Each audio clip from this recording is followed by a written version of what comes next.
तो master supreme warrior के इस एपिसोड की शुरुआत वहीं से होती है जहां से पिछला एपिसोड खत्म हुआ था। पिछले एपिसोड के एंड में देखा था यहाँ पे डोंग बताती है कि जो डाईवान है ना वो भी तुम्हारे बारे में टेंशन ले रही थी। उसने मुझसे भी पूछा था कि तुम कैसे हो, तुम आए कि नहीं। तो मैंने बोला कि नहीं यहाँ पर आया, लेकिन जैसे तुम यहाँ पे आ चुके हो ये बात जैसे उससे मालूम चलेगी तो यहाँ पे बहुत ज्यादा खुश हो जाएगी। अभी यान के भी ये सुन के कन्फ्यूज की एक समय डाईवान मेरे बारे में टेंशन यहाँ पे काय को ले रही थी। तभी सामने से डोंग कहती है वेल तू जितना आसान सामने से देखने से लगती है कि हाँ भाई सिंपल सी लड़की है, उतनी सिंपल नहीं है। कई बार चीजें देखने से काफी सिंपल लगती है लेकिन वो चीजें ना उतनी ही ज्यादा यहाँ पे कॉम्प्लिकेटेड रहती है। और इतना बोलते ही गुड बाय बोल के निकल जाते हैं सबके सब, ये तीनों के तीनों एल्डर क्वीन वायर डोंग। अब यहाँ पे यान के डबल कंफ्यूज हो जाता है कि एक से भाई वो मेरे बारे में टेंशन काय को ले रही थी, वो चीज का तो कंफ्यूजन था। अब ये जाते जाते डोंग ने यहाँ पे क्या बोला भाई मैं और भी कंफ्यूज यहाँ पर हो गई, मतलब हो गया क्या सामने से जो डाईवान है वो कुछ छुपा रही है, उसी के बारे में ये इंडायरेक्टली मुझसे कहना चाहती थी। आई डोंट नो यार, मैं जाके अपना कल्टीवेशन करता हूँ। इसलिए वापस अपने केव में लौट जाता है, अपने कमरे में जाने वाला था। और जाने से पहले वाई और यांग यान से कहते कि वेल मैं अपने कल्टीवेशन के जा रहा हूँ, लंबा समय लग जाएगा, महीनों भी लग जाएंगे, तो प्लीज मुझे यहाँ पे डिस्टर्ब मत करना। और अगर बहुत ज्यादा इमरजेंसी होगा ना तभी आके यहाँ पे डिस्टर्ब करना।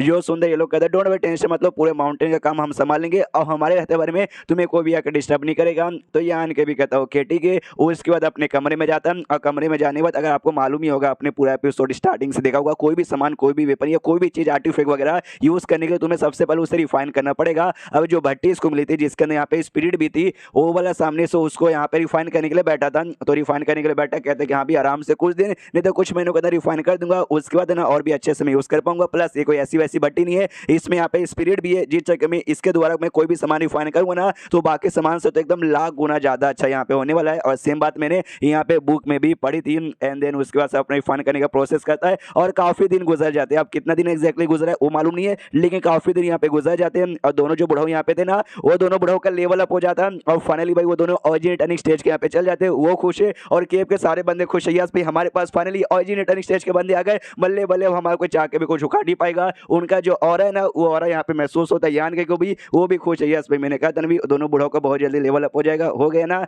चलो टेंशन की अब कोई बात नहीं है, सबका धीरे धीरे काफी अच्छे से यहाँ पे डेवलपमेंट होता रहेगा। और साथ ही में इसका जो स्पिरिट यहाँ पर है, अरे वो पक्षी वाला और जो स्टोन वाला जो था ना भी क्या बोलते हैं स्टोन पपेट, वो दोनों आपस में मस्ती मजाक करते खेलते हैं और साथ ही में झगड़ा भी करते। और आज ये लोग यहाँ पे झगड़ा कर रहे हैं। यान का भी सामने से देखते कि अरे यार इन दोनों का मैं क्या ही करूँ, दोनों पे चिल्लाता हूँ, कहते कि अरे तुम दोनों का खेलना है, मारपीट करना है तो बाहर जाके करो भाई, मुझे यहाँ पे डिस्टर्ब बिल्कुल भी मत करो। हाँ तो वो लोग चल जाते बाहर सड़। यान के भी कहता है वेल भट्टी का जो मेरा काम है रिफाइन करने का वो चल रहा है, ऑलमोस्ट यहाँ पे हो चुका है। जैसे भट्टी अच्छे से रिफाइन हो जाएगा ना तो भट्टी द्वारा वो जो मुझे हड्डी मिली है ड्रैगन का प्लस हड्डी और साथ ही में जो आत्मा मिली है उसको रिफाइन करके कनेक्ट करके अपना कमाल का वेपन बना लूंगा। लेकिन जब तक भाई जो मुझे यहाँ पे टेक्निक मिली थी भाई डेंग द्वारा, क्या बोलते भाई डेमोन ब्लड थ्रेड टेक्निक, हाँ भाई वो सामने से भाई ट्राई मारता हूँ सीखने की। ये सब टेक्निक है बुक यहाँ पे पढ़ते हैं तो सबसे पहले सेट के बारे में इंफॉर्मेशन यहाँ पे लिखा हुआ था कि हाँ भाई ये जो टेक्निक है ना, जो मेन टेक्निक है उस सेट का डेमोन ब्लड सेट का यहाँ पर है। और जैसे कि टेक्निक नाम है भाई ब्लड थ्रेड, यानी इसमें ना जो थ्रेड यहाँ पे तैयार होगा ब्लड से बना हुआ, और तुम्हें वो यहाँ पे यूज करने के लिए तुम्हें ये करना पड़ेगा भाई अपना जो ब्लड एसेंस है ना भाई, अपने ब्लड एसेंस को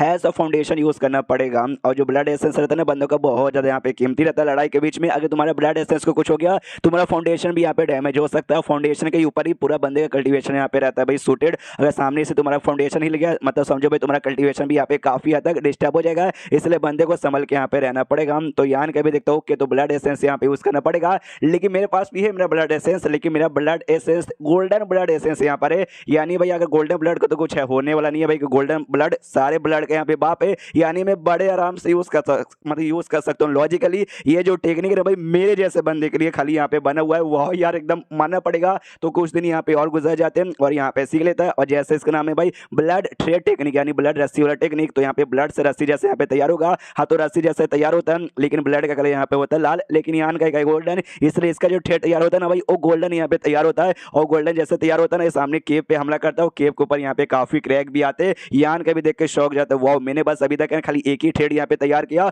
जो जिसको भी मैंने अच्छे से कल्टीवेट यहाँ पे किया, नहीं ये थ्रेड भी यहाँ पे इनकम्प्लीट है। और इस इनकम्प्लीट थ्रेड ने भाई इतना सारा भाई डैमेज पहुंचा दिया, मैं इमेजिन भी नहीं कर सकता। अगर एक साथ भाई मैंने 12 15 या 20 50 यहाँ पे हो सकता है अनलिमिटेड थ्रेड भी मैं बना सकता हूँ। और सबको मैंने अच्छे से यहाँ पे कल्टीवेट कर दिया, फिर तो भैया ओरिजिन किंग वाले बंदे को भी काफी गहरा यहाँ पे चोट पहुंचा सकता है। यानी जिस बंदे ने भी ये टेक्निक यहाँ पे बनाया होगा ना उस बंदे को वाकई में यहाँ पे जीनियस का अवार्ड दे देना चाहिए। इसको टेक्निक को बेसिकली कहा तो जाता है ब्लड थ्रेड टेक्निक, लेकिन इसको मैं नाम से जाके गोल्डन ब्लड थ्रेड टेक्निक देना चाहूंगा कि भाई अभी मेरा गोल्डन ब्लड के साथ जो कनेक्ट हो चुका है उसके बाद ये महसूस करता है अपने बुक में कि इसका जो डिवाइन ट्री है ना शायद डिवाइन ट्री का एवोल्यूशन हो चुका है। अगर आपको याद होगा लास्ट टाइम यान के ने उसको ढेर सारा गोल्डन ब्लड दे दिया था जिस चक्कर में बेचारे को तकलीफ हुई थी और कहता शायद शायद भाई मेरा एवोल्यूशन होगा और उसको होने में काफी टाइम लग जाएगा। हाँ, तो यान का नोटिस करता है कि शायद अब उसका एवोल्यूशन हो चुका है। जैसे आगे जाता है ना, वो देखते ही ना डिवाइन ट्री को हिल जाता है, कहता अरे बाप रे भाई ये तेरे साथ क्या हो गया। बेसिकली जो डिवाइन ट्री ना पूरा का पूरा ऊपर से लेके नीचे तक गोल्डन कलर का हो चुका था। यान का वो सामने से ट्री भी कहता है अरे आई डोंट नो यार कैसे हो गया, मैंने भी सोचा नहीं था।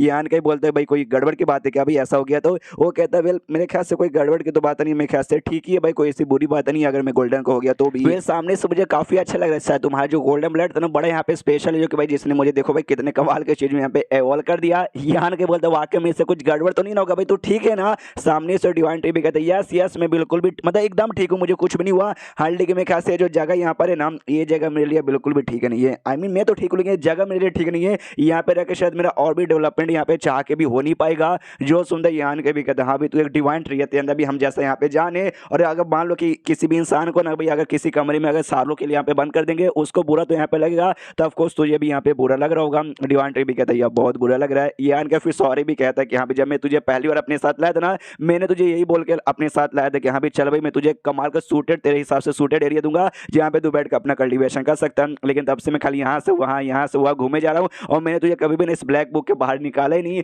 जो सुनते डिवाइन ट्री भी कहता है हाँ ये बात तो तूने एग्जैक्टली ठीक बोला, माफी मांगने से क्या होगा। यान के बोलते हाँ लेकिन डोंट वरी अभी के लिए ना जहाँ मैं रहता हूँ ना वो तेरे लिए सबसे सूटेड एरिया है, जहाँ पे चाहे तो मैं तुझे बाहर निकाल सकता हूँ। जो सुनते डिवाइन ट्री भी खुश रहता है और कहता है क्या बात कर रहा है सच्ची में। यान के बोलता है या सच्ची में ये जो जगह ना वाकई में यहाँ पे कमाल का, मैं चाहे तो तुझे बाहर लेके जाऊंगा और जब बाई चांस ने जगह छोड़ के मैं वापस अपने प्लेनेट के कहीं आ जाऊंगा, वापस ब्लैक बुक में डाल के मैं तुझे ले जा सकता हूँ अपने साथ। जो सुंदर वो भी कहता है ऑफ कोर्स भाई फिर तो भाई मुझे भी बाहर निकाल और जैसे तू वापस निकलेगा तो मुझे भी अपने साथ लेके जाना। ये आन के भी कहता है डील। उसके बाद ये बाहर से आता है लेकिन शायद अभी डिवाइन टी को निकालता नहीं है, अब बाहर आते नहीं, बस महसूस यहाँ पे करता है जो यांग यान और साथी में जो ये ना वो उनका हो रहा महसूस नहीं हो रहा। और प्लस 2-4 दिन से ना एकदम पूरा केव का एरिया यहाँ पे शांत है। आई डोंट नो क्या हुआ, जाके मैं चेक करता हूँ। तो जैसे साइड बाहर जाता है ना तो केव के कुछ बंदे सामने थे। यान के को देखते कहते यंग मास्टर यान के कैसे हो, ये भी कहता है मैं तो यहाँ पे बढ़िया हूँ, लेकिन जो यांग यान जो वो है ना उनका हो रहा है यहाँ पे महसूस नहीं हो रहा। वो दोनों कहाँ गए ये जो सुनते ये बताते हैं सब लोग कि अच्छा वो लोग जो यंग लेडी यांग यान और साथ ही में हमारी यंग लेडी वो है ना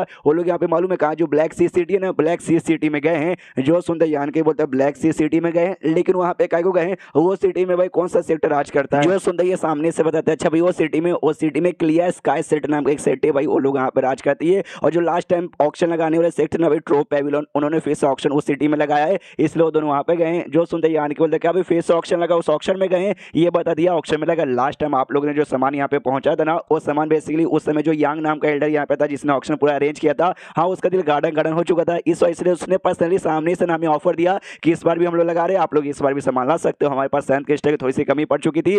तो लेडी वो ने और साथ ही में लेडी यांग यान ने सोचा कि एक काम करते भाई कमाल का आइटम बना के लेके जाते हैं, इस बार भी थोड़े से पैसे कमा लेंगे, इसलिए वो लोग यहाँ पे चले गए। यान के सोचते भाई आर्टिफैक्ट वगैरह ऑक्शन में बेच के सैंड क्रिस्टल कमाना ये काफी अच्छा तरीका होता है भाई पैसे वगैरह यानी सैंड क्रिस्टल कमाने का। लेकिन तुम जितना ज्यादा ऐसा करते जाओगे भाई तुम्हारे ऊपर उतने सारा यहाँ पे प्रॉब्लम वगैरह आ सकता है। और साथ ही में मेन दिक्कत है भाई होंग जो लौंडा था भाई जिसकी जान मैंने यहाँ पे फील्ड के अंदर निकाल दी थी, उसका जो बाप है ना ऑफकोर्स भाई उसको भी खबर मिली हो कि मेरा बेटा मर गया। हालांकि भाई किसने मारा ये बात उसको मालूम नहीं है, लेकिन धीरे धीरे पता करेगा और हो सकता है पता करते करते केव में भी आ जाए जी चक्कर भाई हमारे ऊपर मुसीबत आने के तो चांसेस है। सामने से यहाँ पे फिर कहता भी कि बेसिकली भाई वो लोग कब यहाँ पे गए तो सामने से बताते भाई 3 दिन पहले यहाँ पे गए कि आप भी जाना चाहते, अगर आप भी जाना चाहते तो हम भी आपके साथ आते हैं, ढूंढने में उनकी मदद करेंगे। जो सुनते बोलते ना एक काम करो तुम लोग जाके अपना काम करो, वो लोग भी कहते ओके ठीक है। और फिर चैप्टर यहीं पे खत्म हो जाता है। तो चैप्टर खत्म तो वीडियो भी खत्म। तो मिलता है अगले किसी वीडियो में, जब तक के लिए बाय बाय।